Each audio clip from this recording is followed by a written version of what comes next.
Jadi setiap bulan baru, setiap hari raya itu harus dipersembahkan. Ini yang dikatakan Rasul Paulus, jangan kamu biarkan orang menghukum kamu mengenai ini, mengenai makanan persembahan ini, mengenai minuman persembahan ini. Jangan langsung artikan, oh semua apa yang ada dimakan, bukan begitu. Haleluya. Mengenai hari raya, korban-korban di hari raya itulah yang merupakan bayangan. Hari raya itu sendiri harus diperingati terus menerus sampai selama-lamanya, dan kita harus belajar melakukannya. Karena selama ini kita nggak melakukan, jadi kita masih kurang paham toh, tapi hati kita rindu melakukan, kan begitu. Tetapi kita akan belajar terus, kita akan berusaha terus supaya kita kedapatan tidak bercacat celah. Sama-sama ayat 31. Selain dari korban bakaran yang tetap dan korban sajiannya, haruslah kamu mengolah semuanya itu, serta dengan korban-korban curahannya haruslah kamu ambil yang tidak bercela. Inilah yang disebutkan Rasul Paulus kembali ke Kolose 2 ayat 17 tadi. Semuanya itu hanyalah bayangan dari apa yang harus datang, sedang wujudnya adalah Hamasiah. Semuanya itu hanyalah bayangan. Apa di sini yang menjadi bayangan? Semua korban persembahan itu. 2 ekor lembu, domba, anggur yang dicurahkan, minuman yang memabukkan, tepung yang dibakar dengan baik yang dipersembahkan. Jadi konteksnya di sini, ingat, kita bukan untuk menghakimi yang lain, enggak, tapi kita belajar memahami dengan benar maksud Bapa Yahweh supaya kita dapat mengaplikasikannya di hidup kita. Kita dapat mempraktekannya untuk menyenangkan hati Bapa Yahweh. Keselamatan itu adalah anugerah benar, tetapi kita harus mengerjakannya. Kerjakanlah keselamatanmu dengan takut dan gentar. Artinya mengerjakan itu menjaga diri kita tetap di dalam kekudusan, di dalam kebenaran, di dalam perkenanan Bapa Yahweh. Nah, itu sebabnya kita harus belajar tiap-tiap hari, setiap waktu memahami firman Bapa Yahweh. Minta pertolongan Ruach HaKodes, minta pertolongan pengurapan dari Yang Maha Tinggi. Juga harus membaca firman, karena di dalam firman itu semuanya sebenarnya sudah ada. Tinggal kita menerima tuntunan Roh Kudus, menjelaskan ayat yang ini, ayat yang ini. Semua itu terhubung adanya. Nah, dikatakan kembali oleh Rasul Paulus tadi, semuanya itu hanyalah bayangan. Ingat, yang merupakan bayangan itu bukan hari Sabatnya, karena hari Sabat itu contohnya, ini contoh. Firman Tuhan ini semua memiliki makna lahiriah, memiliki makna rohani, dan juga memiliki makna moral. Arti lahiriahnya, dia secara harafiah, contoh, menguduskan hari Sabat. Hari Sabat itu dikuduskan secara harafiah, secara lahiriah. Hari Sabat itu berarti hari yang ketujuh, hari Sabtu. Berasal dari kata Sefa, 7. Sabtu. Sefa itu bahasa Ibrani, 7. Nah, itu lahiriahnya. Rohaninya apa? Arti rohaninya apa? Arti rohani dari Sabat yang sejati itu, Yahshua HaMashiach adalah perhentian jiwa kita yang sebenarnya. Jadi Yahshua itu sebenarnya adalah kegenapan Sabat itu. Tapi rohani dan lahiriah itu kan tidak berlawanan. Dia kan sejalur dia. Sejalan dia. Haleluya. Nah, Sabat tetaplah hari ketujuh, bukan hari pertama. Memang di Alkitab ada beberapa ayat yang menunjuk pada hari pertama minggu itu Rasul Paulus bersama dengan jemaat mengadakan perkumpulan. Itu ada, tetapi hari itu tidak ditetapkan oleh Elohim sebagai hari pertemuan. Tetapi manusia mengadakan pertemuan di hari itu, ya sah-sah saja kan begitu. Namun yang ditetapkan kan hari ketujuh. Kenapa hari ketujuh? Ada artinya. Satu, kenapa? Untuk mengingat selesainya penciptaan langit dan bumi. Kejadian 2 ayat 2-4 itu. Nah, besok itu akan kita bahas mendalam. Nah, kita ingat kembali tentang makanan. Jadi di dalam Kolose 2 tadi, tentang makanan dan minuman itu, ternyata itu makanan yang berkaitan dengan santapan Elohim, atau makanan yang berkaitan dengan persembahan yang dipersembahkan kepada Bapa Yahweh setiap hari raya, setiap bulan baru, setiap hari Sabat. Nah, Rasul Paulus katakan itu hanyalah bayangan, wujudnya adalah Hamasiah. Yang bayangan itu adalah korban-korban persembahan itu. Bagaimana kita tahu itu bayangan yang dimaksud Rasul Paulus? Kita lihat lagi suratan dia dalam Ibrani pasal ke-8. Misalnya ayat yang kelima. Ibrani pasal yang ke-8 ayat yang mulai ayat yang ketiga kita lihat sampai kelima.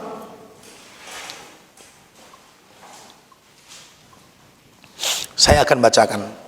Sebab setiap imam besar ditetapkan untuk mempersembahkan korban dan persembahan, dan karena itu Yeshua perlu mempunyai sesuatu untuk dipersembahkan.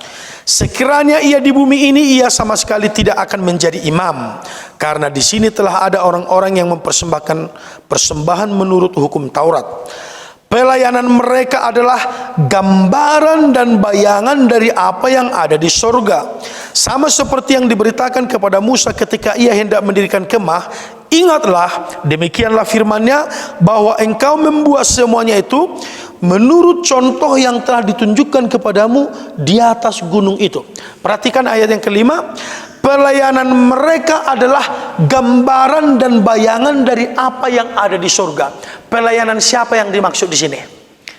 Pelayanan imam-imam yang di perjanjian lama tadi. Pelayanan imam-imam untuk mempersembahkan korban-korban persembahan itu. Di dalam upacara-upacara keagamaan ini, inilah yang merupakan gambaran. Inilah yang merupakan bayangan. Kalau imam-imam di dalam hukum Taurat perjanjian lama, mereka mempersembahkan persembahan lembu, domba, kambing, tekukur, bisa merpati, ya kan? Kalau Yeshua apa yang dipersembahkannya? Dirinya sendiri. Haleluya. Jadi korban persembahan hewan itu adalah gambaran. Wujudnya adalah korban Yeshua.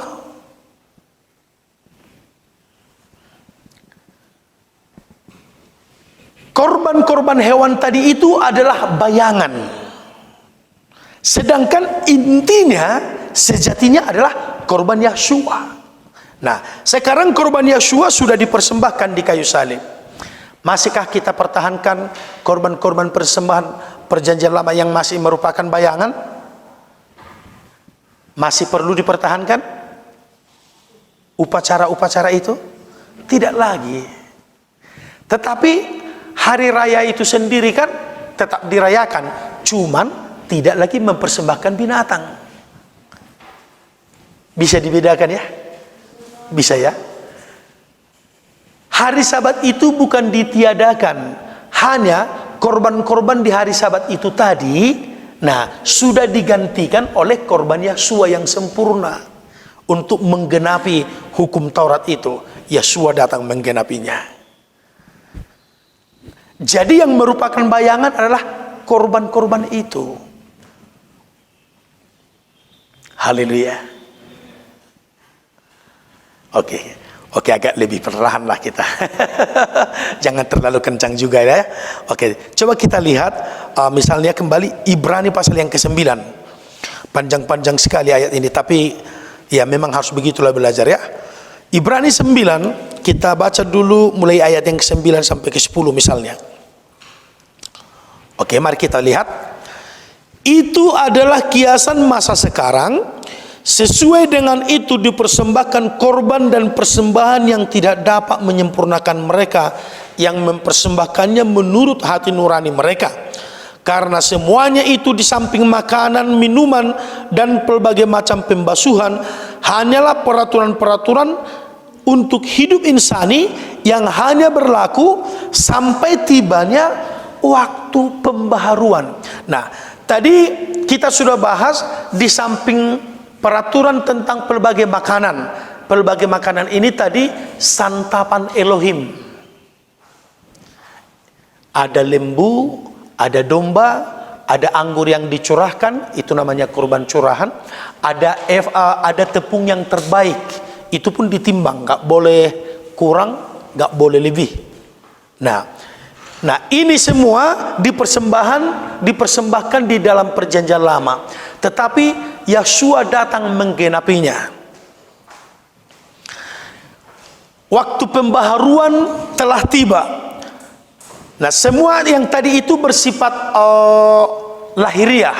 Sekarang setelah Yeshua datang, yang bersifat rohani, yang insani itu diganti oleh yang rohani, digenapi, disempurnakan, digenapi ya.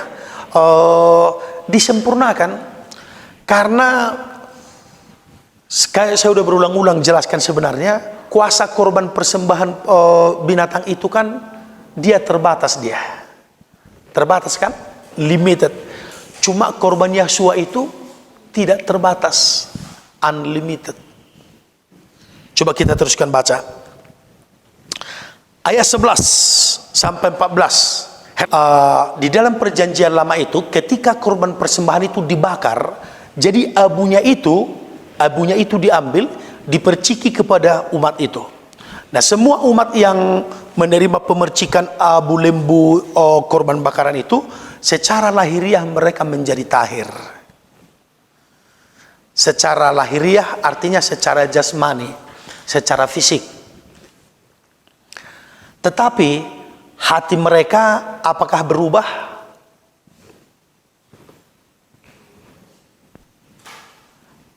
Atau begini, kuasa dosa di dalam diri mereka masih tetap ada enggak? Ada. Itu sebabnya persembahan itu harus diulang lagi, tahun depan lagi, diadakan lagi korban pendamaian lagi. Setiap tahun harus diulang. Nah, apa lebihnya darah Yeshua? Apa lebihnya darah Yeshua daripada darah korban binatang tadi?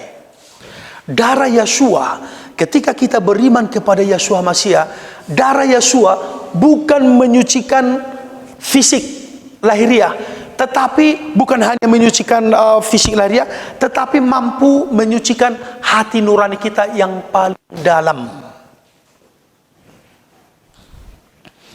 Maka sebagai bukti sebenarnya bahwa kita telah ditebus oleh darah Yeshua, hati kita di dalam sudah berubah menjadi baru. Yang dahulu cinta dosa, sekarang cinta Bapa Yahweh. Haleluya. Dulu cinta kejahatan, sekarang cinta firman Bapa Yahweh. Dulu suka hal-hal yang duniawi, sekarang suka hal-hal yang rohania. Itu kan menjadi bukti. Itu buktinya hati kita telah disucikan.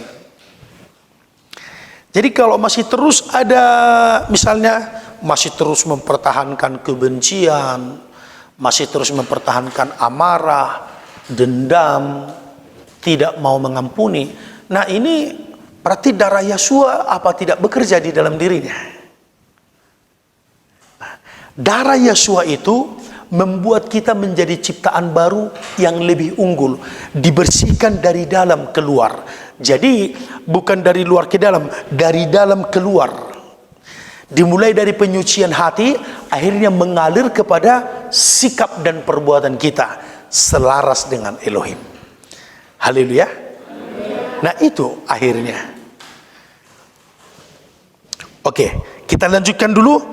Ayat 23 sampai 28. Paul, baca yang kuat Paul. Ayat 23 sampai 28. Jadi segala sesuatu yang melambangkan apa yang ada di surga haruslah ditahirkan secara demikian. Tetapi benda-benda surgawi sendiri oleh persembahan-persembahan yang lebih baik. Sebentar. Jadi segala sesuatu yang melambangkan apa yang ada di surga. Apa maksudnya yang melambangkan apa yang ada di surga tadi? Apa yang dimaksud di sini yang melambangkan apa yang ada di surga? Apa tadi yang merupakan lambang itu? Seperti kemah suci, perabotan-perabotan kemah suci itu, mesbah pembakaran, mesbah korban pembakaran itu, kolam pembasuhan, ada menorah, ada tirai, ada tabut perjanjian. Nah, ini semua masih merupakan perlambang. Sedangkan cara menguduskannya itulah cara yang tadi. Nah, orang Israel, orang Yahudi, ada imam-imamnya, ada imam besarnya, harus ditahirkan itu setiap tahun melalui darah korban persembahan itu. Nah, sedangkan benda-benda surgawi sendiri harus dikuduskan dengan persembahan yang lebih baik daripada itu. Nah, kemah yang sejati itu adanya di mana sekarang? Di sorga. Kan begitu? Haleluya. Yang dibuat Musa itu di padang gurun itu gambaran, bayangan. Tetapi walaupun merupakan bayangan, tetap harus ditahirkan kok. Harus dikuduskan dengan darah. Setelah Yesua memberikan dirinya menjadi korban, darah Yesua itulah yang menguduskan semua, yang menyucikan semua apa yang ada di Hasamaim. Hasamaim, heaven. Orang kita sebut surga. Sudah jelas apa yang dikatakan Rasul Paulus itu, bayangan adalah korban-korban persembahan di bait suci yang lama itu. Itulah bayangan, itulah yang merupakan gambaran, sedangkan wujudnya adalah Masiah. Jadi itu tidak mengubah hari Sabat itu sendiri, hari-hari raya, ataupun makanan yang diperintahkan Bapa Yahweh untuk kita makan. Nah, kita sudah belajar tadi, makanan yang dibahas Rasul Paulus di situ adalah ternyata santapan Elohim. Dan minuman yang dibahas Rasul Paulus di situ ternyata adalah minuman yang dipersembahkan kepada Bapa Yahweh sebagai korban curahan. Dan hari-hari raya yang Bapa Yahweh suruh kita kuduskan itu tetap ada. Hanya isi di dalamnya yang tadinya mempersembahkan lembu dan domba, sekarang isinya adalah dengan korban Hamasiah yang lebih sempurna. Yang sempurna lah tentunya. Jadi bisa agak dipilah-pilah sedikit ya. Oke? Haleluya. Oke. Masih tentang persembahan, kita tingkat dulu ke Ibrani 10. Ibrani pasal yang ke-10.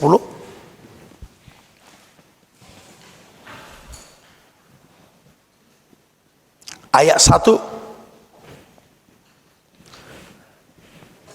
Despiani sampai 18. Nah, baca dulu sebagian-sebagian. Di dalam hukum Taurat hanya terdapat bayangan saja dari keselamatan yang akan datang, dan bukan hakikat dari keselamatan itu sendiri. Karena itu dengan korban yang sama yang setiap tahun terus-menerus dipersembahkan, hukum Taurat tidak mungkin menyempurnakan mereka yang datang mengambil bagian Nah, dalam inilah dia.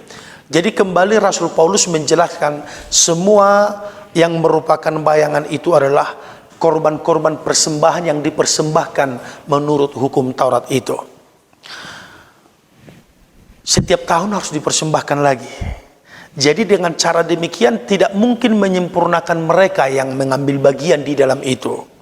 Nah, orang Yahudi yang tidak percaya Yeshua, mereka tidak percaya korban Yeshua di kayu salib menguduskan mereka. Jadi mereka untuk pengudusan diri mereka kembali kepada cara yang lama itu, yang membawa lembu sebagai persembahan.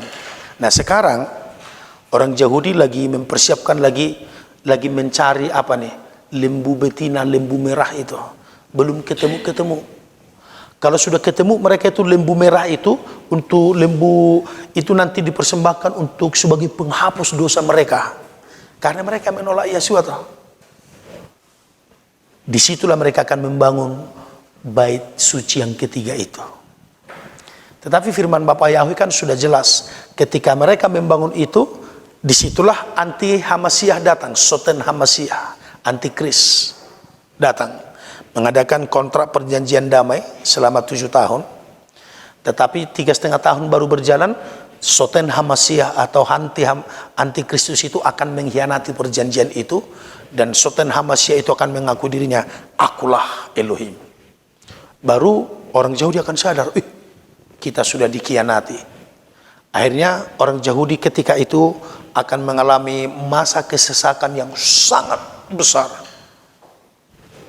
The Great Tribulation yang terkenal itu, masa kesesakan besar. Nah, bangsa-bangsa mengepung mereka, pasukan antikris tentunya. Dan mereka mau dihancurkan. Nah, disitulah Yahshua HaMashiach datang. Ketika Yahshua HaMashiach datang, dalam kitab Wahyu dikatakan, semua mata akan memandang kepada dia. Juga mereka yang telah menikam dia. Siapa yang telah menikam Yahshua? Orang Yahudi melalui tangan orang Roma. Kan begitu? Perpanjangan tangannya kan orang Roma itu. Karena mereka yang menyerahkan Yahshua kepada tentara Roma itu untuk disalibkan. Salibkan dia, salibkan dia. Jeluvile, katanya yang film-film apa itu. Ingat kalian itu kan? Film apa lah itu? Iya, itu yang judulnya apa?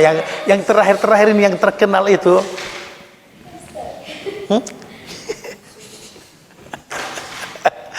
Salibkan dia. Mereka yang menuntut kepada Pilatus supaya Yahshua disalibkan. Walaupun Pilatus berkata, aku tidak menemukan kesalahan yang setimpal dengan hukuman mati terhadap di dalam diri beliau ini, katanya. Tapi orang Yahudi berkata, kamu harus salibkan dia. Lalu Pilatus mengambil air, mencuci tangannya, tanda tidak bersalah. Aku tidak bersalah terhadap darah orang ini. Datang orang Yahudi berkata, iya, biarlah kami yang menanggung darah orang itu, gak apa-apa, kami dan keturunan kami. Tergenapi enggak? Digenapi. Semenjak itu Yahshua disalibkan, mereka tikam, mereka bunuh. Yahshua mencurahkan darahnya. Tetapi justru dengan itu digenapi hukum Taurat itu. Memang enggak terselami hikmat Elohim itu. Tetapi orang Yahudi mengalami kutukan dari apa yang mereka ucapkan sendiri. Tahun 70 Yerusalem diratakan dengan tanah oleh Jenderal Titus. Dan mulai saat itu Israel mereka tercerai-berai di seluruh dunia.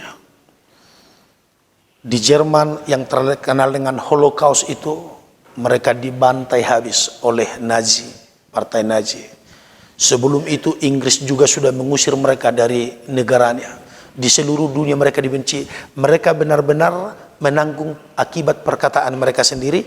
Kamilah yang menanggung darah orang itu, kami dan anak-anak kami dan keturunan kami. Tetapi ketika nanti dia datang, Yahshua itu datang, mereka akan memandang kepada dia yang telah mereka tikam itu. Disitulah mereka meratap, menangis, menyesal, dan minta ampun.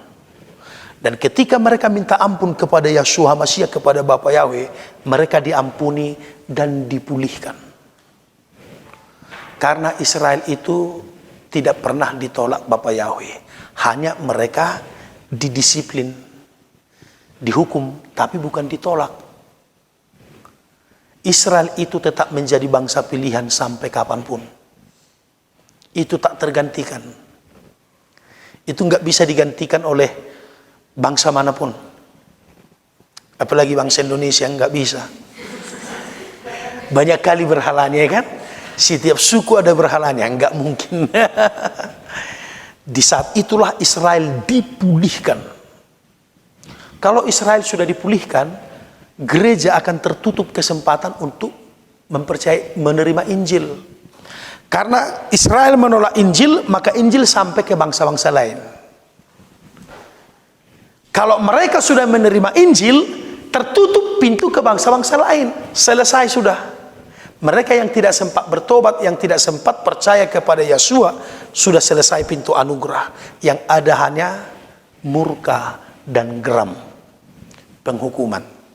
Nah, itu sebabnya kita bersyukur di masa kita ini masih ada anugerah. Nah, kita sudah percaya kepada Yahshua. Kebenaran kita adalah kebenaran karena iman di dalam Yahshua. Tetapi supaya selaras dengan iman kita itu, kita harus belajar mengikuti kehendaknya, kan begitu.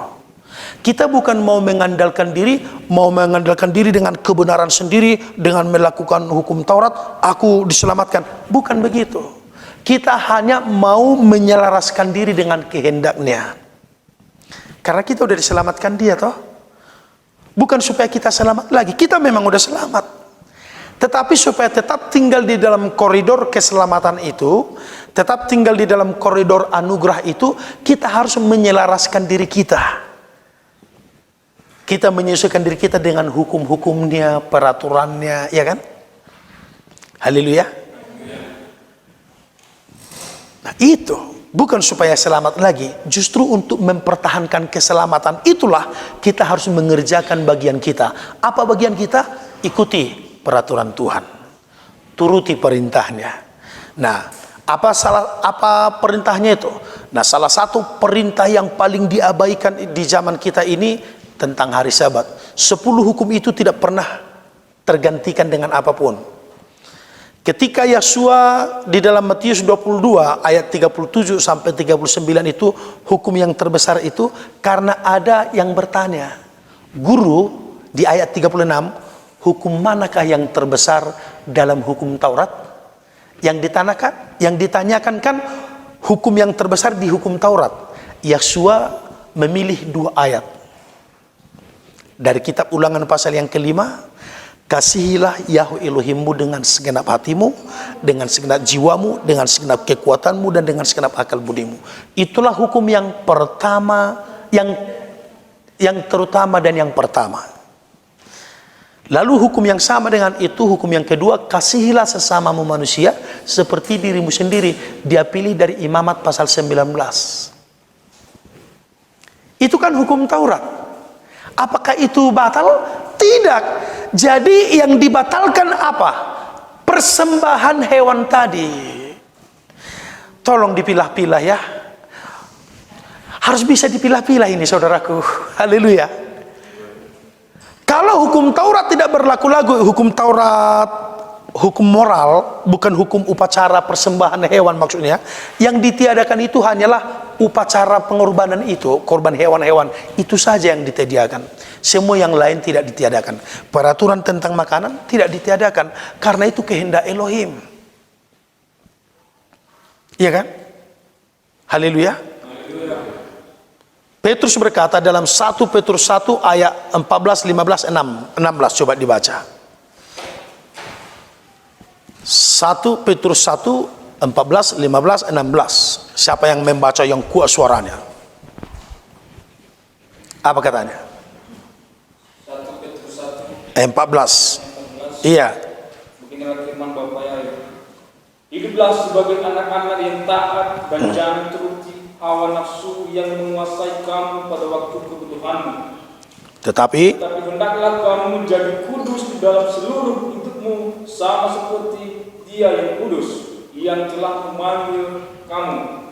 Sebab ada tertulis, "Kuduslah kamu, sebab aku kudus." di mana itu tertulis? Sebab ada tertulis, "Kuduslah kamu sebab aku kudus." Itu di mana tertulis? Imamat pasal 11 ayat berapa? Iya. Nah, kekudusan di sini kekudusan menyeluruh. Jadi ada sebagian orang berkata, gak penting kekudusan jasmani, yang penting hati, yang penting hati kita kudus, suci. Itu tidak benar. Kita ini makhluk 3 dimensi sama seperti Tuhan. Kita ini makhluk Tritunggal loh. Memiliki roh, memiliki jiwa, memiliki tubuh, betul? Keseluruhannya itu harus kudus. Untuk pengudusan tubuh, nah, oke lah, saya tuliskanlah. Oh, dari tadi ternyata saya nggak menulis. Biasanya saya suka menulis. Haleluya. Coba baca dulu. 1 Tesalonika 5. Ayat yang 23. Semoga roh, jiwa dan tubuhmu terpelihara sempurna sampai kedatangan Tuhan kita Yeshua Masiah. Semoga roh, jiwa dan tubuhmu, coba yang baca yang lengkap. Semoga Elohim dan Sejahtera menguduskan kamu seluruhnya, dan semoga roh, jiwa dan tubuhmu terpelihara sempurna dengan tak bercacat pada kedatangan Yeshua Masiah Tuhan kita. Semoga Elohim dan Sejahtera menguduskan kamu seluruhnya. Kata seluruhnya di sini apa yang dimaksud? Menguduskan kamu seluruhnya. Haleluya. Apa yang dimaksud di sini seluruhnya? Yaitu roh, jiwa, dan tubuh. Oke. Memang yang terpenting adalah pengudusan roh. Karena kalau roh kita udah bersih, jiwa kita udah bersih, tubuh kita otomatis mengikuti. Tetapi kalau hanya tubuhnya yang disucikan, roh belum tentu. Banyak orang yang penampilan fisiknya bersih, suci, tapi jiwanya belum dibasuh darah Yeshua Masiah. Masih banyak keinginan jahat di dalam dirinya. Masih banyak hawa nafsu daging, hawa nafsu dosa menguasai kehidupannya. Tetapi kalau roh sudah dibersihkan, tubuh pasti mengikuti. Nah, bukti kita telah dikuduskan secara roh, pasti tubuh kita akan mengikuti. Iya kan?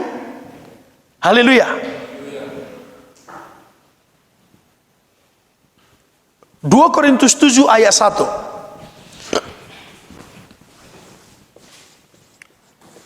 Apa katanya? Saudara-saudaraku yang terkasih, karena kita sekarang memiliki janji dari hidup, Iya. marilah kita menyiapkan diri kita dari semua pencemaran jasmani dan rohani, Iya. dan menyempurnakan kekudusan kita dalam ketaatan yang ini. Menyucikan diri kita dari pencemaran jasmani. Jasmani dan rohani. Oke. Nah sekarang, apa yang bisa mencemarkan tubuh jasmani kita? Apa yang bisa mencemarkan tubuh jasmani kita?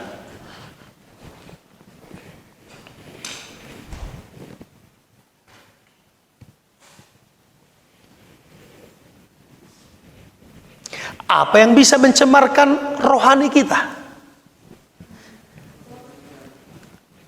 Nah, apa? Nah, rohani itu termasuk di situ jiwa, batiniah. Batin itu adalah jiwa dan roh. Apa yang bisa mencemarkan batin kita? Apa yang bisa mencemarkan tubuh kita? Yang mencemarkan tubuh apa? Termasuk makanan-makanan yang dilarang Bapa Yahweh, itulah yang menajiskan tubuh.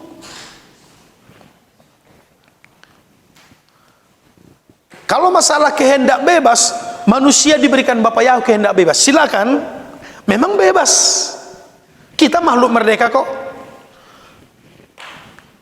Dulu hamba dosa, apalagi sudah dimerdekakan lagi oleh Yeshua Masiah. Sekarang saya sudah merdeka, amin. Pertanyaannya, bagaimana kamu mempergunakan kemerdekaan kamu itu? Ada orang mempergunakan kemerdekaannya untuk kembali hidup dalam dosa, suka-suka hati gue lah. Siapa yang ngatur? Gue bos bagi diri gue. Ya terserah lu, kan gitu kan?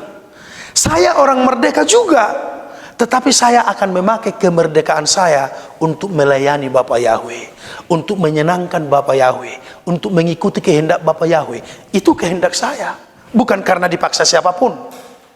Saya hanya ingin mencintai dia, mengasihi dia. Maka bukti saya mengasihi dia, saya akan melakukan segala kehendaknya. Saya akan melakukan semua yang diperintahkannya semampu saya dapat melakukannya. Saya lihat sampai hari ini saya dimampukan. Sebenarnya saya tidak mampu, tapi dimampukan, saudaraku. Karena punya keinginan, karena punya hasrat, karena punya niat untuk menyenangkan Tuhan, akhirnya dimampukan. Dulu juga saya suka makanan-makanan yang najis itu. Tetapi ketika saya sudah punya niat, Bapak, tolong saya hati saya diproses. Sekarang saya menetapkan diri saya untuk tidak lagi memakan makanan yang najis itu. Bapak Yahweh mampu kan kok. Saya lihat saya bukan kurang vitamin ini, iya kan? Sehat, kuat kok, iya. Bukan jadi kurang vitamin saya. Lomba lari pun masih bisa kita. Besok kita lomba renang, beneran, betulan ini. Siapa menang juara 1 kasih hadiah. Hadiahnya apa saja boleh ya, bonbon juga boleh. Yang paling sederhana. Bukan jadi rugi saya karena tidak memakan, walaupun itu enak dulu, nggak rugi kok. Haleluya. Jadi saya mempergunakan kehendak bebas saya mempergunakan kemerdekaan saya untuk menyenangkan hatinya, itu saja. Kalau orang bertahan, ya kami suka makan itu, ya nggak ada paksaan kok. Nggak ada yang dipaksakan. Ini bukan paksaan, karena hukum Hamasiyah itulah hukum kasih, tidak pernah memaksakan. Tetapi bagi siapapun yang mau mengasihi Bapa Yahweh, inilah kebenarannya, ikuti perintahnya. Haleluya. Pasti akan sampai di surga.